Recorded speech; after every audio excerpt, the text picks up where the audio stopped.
सीमा जब पाकिस्तान में थी, उसका तलाक हुआ, उसके बाद वो अपने पिता के यहाँ आई।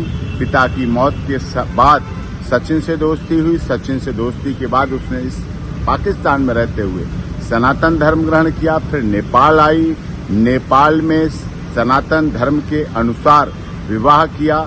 विवाह के बाद फिर पाकिस्तान गई, बच्चों को लेके नेपाल के रास्ते भारत आई। भारत में आकर फिर लीगली कन्वर्जन किया, हिंदू धर्म ग्रहण किया, जिसका हिंदू धर्म लीगल कन्वर्जन सर्टिफिकेट के आधार पर। उसके बाद पूरे रीति रिवाज परंपरा के साथ सप्तपदी फेरों के साथ विवाह हुआ। दूसरे वर्ष में जब उसने प्रवेश किया, विवाह के बाद से गर्भधारण हुआ भारत में। गर्भाधान के बाद बेटी का जन्म हुआ, जिसका सब देश की दुनिया की सहमति से भारती मीना नाम रखा गया। एलियस उसका घर में नाम रखा गया मीरा रह रही। अब इसके बाद सारी प्रक्रिया एटीएस लगातार पहले से अब में और कर रही। एटीएस जांच एजेंसी सारी कर रही है। पुलिस की निगरानी अब भी पहले भी शुरू से अब तक है। उत्तर प्रदेश पुलिस माननीय न्यायालय के आदेश पर सीमा सचिन मीना के घर, अपने पति के घर ससुराल में रह रही है, जो कि भारत में जन्म लिया, भारत का रहने वाला भारतीय है। देश के महामहिम राष्ट्रपति जी के यहाँ उसकी याचिका लंबित है। सारे ओरिजिनल डॉक्यूमेंट जो पाकिस्तान से लाई थी सब सीमा के एटीएस के पास है, जांच कर रही है।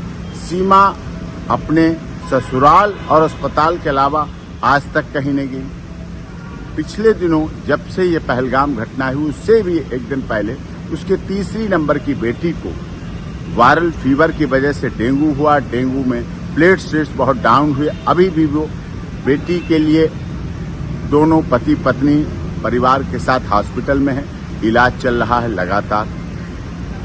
नवजात बच्ची उनके साथ है भारत में बेटी। उसका सर्टिफिकेट उत्तर प्रदेश की माननीय सरकार ने जारी कर रखा है, बर्थ सर्टिफिकेट, और उसके आधार पर है, भारत में रह रही है। उससे इसने पहलगाम की घटना, जो दुखद घटना है, उससे इसका जोड़ना बिल्कुल गलत है। जो लोग आलोचनावश ऐसा जोड़ रहे हैं, उसकी स्थिति को देखें। भारत की अब बहू है, मीना समाज की सम्मान है और रघुपुरा में रह रही है। देश की सरकार का, माननीय उत्तर प्रदेश की योगी आदित्यनाथ जी की सरकार का, केंद्र सरकार का सदैव उसने पालन किया है। एटीएस की तमाम जांच में सदैव भाग लिया है। पूरी जांच प्रक्रिया चल रही है, चली है।